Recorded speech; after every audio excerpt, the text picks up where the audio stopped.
I start in the name of Allah, who is the most gracious and merciful. At the very beginning, please take my cordial love and salam. Assalamu alaikum. I hope those everything is sweet and fine. So everyone, I know that you are spoken enthusiasts. So you are watching my video. So everyone, I want to talk to you. আমি এই ভিডিওতে আলোচনা করতে চাচ্ছি যে কিভাবে আপনি 6টা টেন্সের মাধ্যমে আপনি ইংলিশে অনর্গল কথা বলতে পারবেন। So let's get start. প্রথমে আপনার দরকার হবে প্রেজেন্ট ইনডিফিনিট। যেমন আই গো, আমি যাই, আমি খাই, আই ইট, আমি বসি, আই সিট। প্রেজেন্ট ইনডিফিনিট শেষ। এরপর লাগবে প্রেজেন্ট কন্টিনিউয়াস। প্রেজেন্ট কন্টিনিউয়াস কোনটি? চলো একটা এক্সাম্পল দেখে আসি।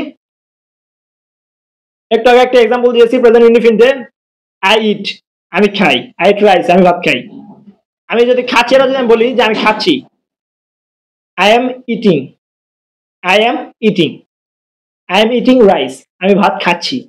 আই ইট রাইস, আমি ভাত খাই, খাই মানে এখন খাচ্ছি না। আই এম ইটিং, আমি খাচ্ছি, আই এম ইটিং রাইস, আমি ভাত খাচ্ছি। এরপর হবে প্রেজেন্ট পারফেক্ট। চলুন এক্সাম্পল দেখে আসি। আমি কাজটি করেছি, I have done the work, I have done the work, আমি কাজটি করেছি, I have done the work. তারপর হবে পাস্ট ইনডিফিনিট। আমি এসেছিলাম, আই কেম, আমি বসেছিলাম, আই সেট, আমি খেয়েছিলাম, আই এট, আমি গিয়েছিলাম, গো ওয়েন্ট গান।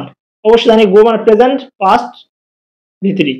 তাহলে কি হবে? ভিতরি মানে went, I went to go there, আমি সেখানে গিয়েছিলাম অতীতে। তারপর হচ্ছে পাস্ট কন্টিনিউয়াস, এর সাথে আসবে ওয়াজ ওয়ার। সাবজেক্ট একটা হলো ওয়াজ, সাবজেক্ট যদি প্লুরাল হয় ওয়ার। সিম্পল, আমি সেখানে যাচ্ছিলাম,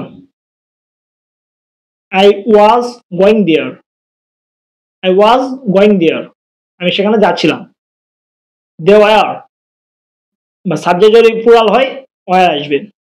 দে ওয়ার ইটিং, তারা খাচ্ছিল, দে ওয়ার ইটিং রাইস, তারা ভাত খাচ্ছিল। তারপর আসবে ফিউচার, আমি সেখানে যাব, আই উইল গো দেয়ার, আমি আসবো, I will come, I will come. So এই 6টি present indefinite, present continuous, present perfect, past indefinite, past continuous, future indefinite, এই 6টি। So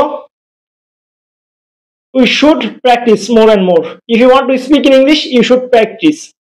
I know that you know everything, but you don't practice nothing. You don't speak in English. You don't able to speak in English. So you can't speak in English. You won't able to speak in English. I think you understand. So everyone, thanks for watching my video. See you again. Allah Hafiz.